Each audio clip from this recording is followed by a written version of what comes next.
मुर्शिदाबाद में जो कुछ हुआ,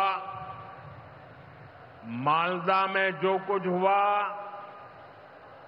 वो यहां की सरकार की निर्ममता का उदाहरण है। दंगों में गरीब माताओं बहनों की जीवन भर की पूंजी राख कर दी गई। नमस्कार प्रिय दर्शक, আপনাদের সবাইকে আমার এই সংবাদ সারাদিন ইউটিউব নিউজ চ্যানেলে স্বাগত জানাই। যেসব হিন্দু বাঙালি 2026-এ বিজেপিকে ভোট দিয়ে এই রাজ্যের পরিবর্তন আনতে চান, তাদের মনে একটা প্রশ্ন উঠে আসছে যে আর কবে পশ্চিমবঙ্গে যে দুর্নীতি চুরিচামারির পাহাড় তৈরি হয়ে উঠেছে এদের বিরুদ্ধে তদন্ত শুরু করা হবে। সেই তদন্তের শেষে গরুচোর, কয়লাচোর ও চাকরিচোর এবং বালু চুরি করে যারা বাইরে ঘুরে বেড়াচ্ছেন এবং বুক ফুলিয়ে পকেটে হাত রেখে বলছেন আমার বিরুদ্ধে 5 পয়সার দুর্নীতি নেই, সেই মালগুলো কবে জেলে যাবে? যদি না যায় তাহলে কি সত্যি পশ্চিমবাংলায় বিজেপি সরকার ক্ষমতায় আসতে পারবে? এই দুশ্চিন্তা কিন্তু প্রত্যেকের মনে থেকে গেছে। এইবার এই জায়গা থেকে একটি টেকনিক্যাল কথা উঠে আসছে যে এই সমস্ত চিটিংবাজ ব্যক্তিদের বিরুদ্ধে তদন্ত চলছে আদালতের পর্যবেক্ষণে।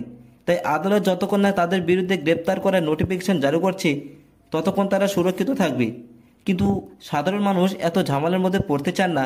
সমস্ত বিজেপির কর্মীরা কেন্দ্র সরকার ও মোদী সরকারের উপর পুরো আস্থা রেখেছেন যে 2026 ভোটের আগেই সমস্ত এই গরুচোর এবং কয়লাচোর, বালিচোর যারা করেছেন তারা জেলে যাবেন। পশ্চিমবাংলায় এবার মোদী সরকার গরুচোর, কয়লাচোর ও হাওয়াই চটি এদের বিরুদ্ধে কড়া অ্যাকশন নেবে। পশ্চিমবঙ্গে অনেকদিন আগে এই অ্যাকশন নেওয়া শুরু হয়ে যেত, কিন্তু পেহেলগামের ঘটনায় পাকিস্তানের সাথে যুদ্ধে ব্যস্ত ছিলেন মোদী সরকার, তাই 1 মাস নজরহীন অবস্থায় ছিলেন হাওয়াই চটি। কিন্তু এখন সব কিছু শান্ত হয়েছে, তাই পুনরায় আবার কেন্দ্র সরকারের নজর কাটছেন পশ্চিমবাংলা। এতদিন আপনারা পাকিস্তানের অপারেশন সিন্দুর দেখেছেন, এখন আপনারা বাংলার হাওয়াই চটি সরকারের বিরুদ্ধে অপারেশন সিন্দুর দেখবে। মমতা ব্যানার্জি কি বুঝতে পারছেন তার দল এবার কতটা বিপদের মুখে আসছে? পশ্চিমবাংলায় উত্তরবঙ্গে এসে মোদিজি বুঝিয়ে দিয়েছেন যে এই রাজ্যে এবার অপারেশন সিন্দুরের অভিযান চলবে।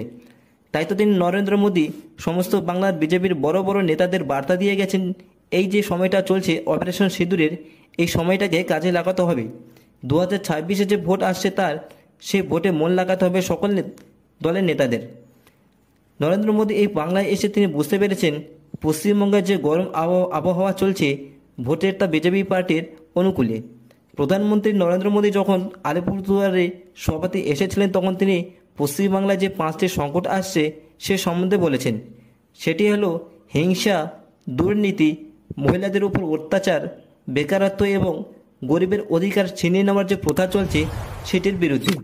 মানে আবাস যোজনা, 100 দিনের কাজ এবং গ্রাম সড়ক যোজনা, এই সব কাজগুলি যে হতে দেওয়া হচ্ছে না বা করছেন না রাজ্য সরকার, এর বিরুদ্ধে অভিযোগ। মূলত এইসব দিকগুলির উপর বিজেপিকে কাজে লাগানো উচিত।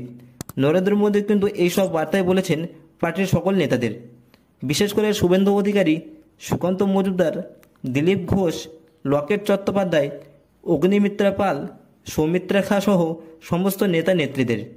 এই 5টি বিষয় নিয়ে আগামী 2026-এর ভোটের রাজনীতি করতে হবে এবং নবান্ন দখল করে বিজেপি সরকারকে ক্ষমতায় আসতে হবে এই পশ্চিমবাংলায়। প্রিয় দর্শক, আপনাদের কি মনে হয়? আপনাদের মূল্যবান মতামত অবশ্যই শেয়ার করবেন আমাদের সঙ্গে কমেন্টের মাধ্যমে। প্রিয় দর্শক, প্রত্যেকদিন খবর দেখতে প্লিজ এই চ্যানেলটিকে সাবস্ক্রাইব করুন এবং আপনাদের হোয়াটসঅ্যাপ গ্রুপে প্রচুর পরিমাণে শেয়ার করুন যাতে এই ভিডিওটি সবার কাছে পৌঁছে যেতে পারে। প্রিয় দর্শক, দেখা হচ্ছে আপনাদের সঙ্গে পরবর্তী খবরে। ততক্ষণে দেখতে থাকুন, সুস্থ থাকুন, ভালো থাকুন। ধন্যবাদ। সারাদিন ইউটিউব নিউজ চ্যানেলে স্বাগত জানাই।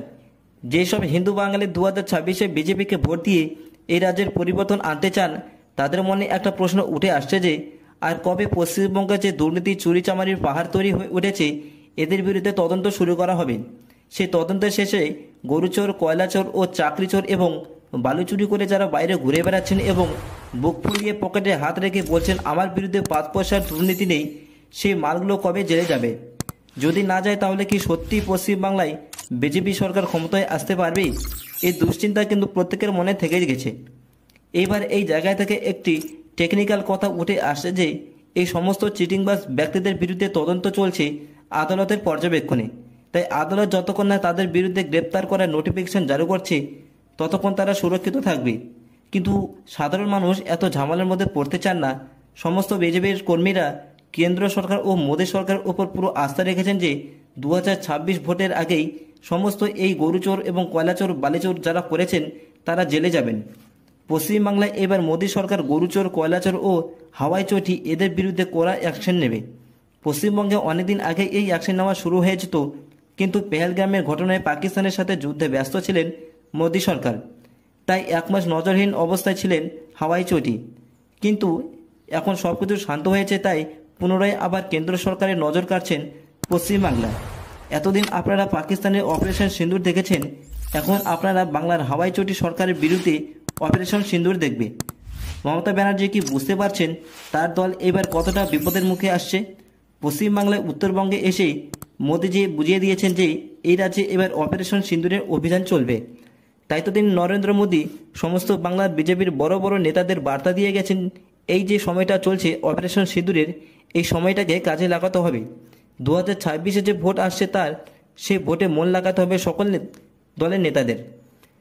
নরেন্দ্র মোদী এই বাংলায় এসে তিনি বুঝতে পেরেছেন পশ্চিমবঙ্গের যে গরম আবহাওয়া চলছে ভোটের তা বিজেপি পার্টির অনুকূলে।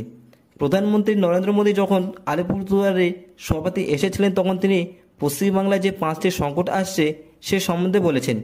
সেটি হলো হিংসা, দুর্নীতি, মহিলাদের উপর অত্যাচার, বেকারত্ব এবং গরিবের অধিকার ছিনিয়ে নেওয়ার যে প্রথা চলছে সেটির বিরুদ্ধে। মানে আবাস যোজনা, 100 দিনের কাজ এবং গ্রাম সড়ক যোজনা, এই সব কাজগুলি যে হতে দেওয়া হচ্ছে না বা করছেন না রাজ্য সরকার, এর বিরুদ্ধে অভিযোগ। মূলত এইসব দিকগুলির উপর বিজেপিকে কাজে লাগানো উচিত। নরেন্দ্র মোদী কিন্তু এইসব বার্তায় বলেছেন পার্টির সকল নেতাদের, বিশেষ করে শুভেন্দু অধিকারী, সুকান্ত মজুমদার, দিলীপ ঘোষ, লকেট চট্টোপাধ্যায়, অগ্নিমিত্রা পাল, সৌমিত্রা খা সহ সমস্ত নেতা নেত্রীদের। এই 5টি বিষয় নিয়ে আগামী 2026-এর ভোটের রাজনীতি করতে হবে এবং নবান্ন দখল করে বিজেপি সরকারকে ক্ষমতায় আসতে হবে এই পশ্চিমবাংলায়। প্রিয় দর্শক, আপনাদের কি মনে হয়? আপনাদের মূল্যবান মতামত অবশ্যই শেয়ার করবেন আমাদের সঙ্গে কমেন্টের মাধ্যমে।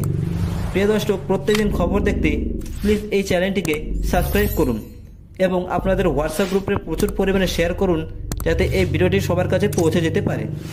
প্রিয় দর্শক, দেখা হচ্ছে আপনাদের সঙ্গে পরবর্তী খবরে। ততক্ষণে দেখতে থাকুন, সুস্থ থাকুন, ভালো থাকুন। ধন্যবাদ।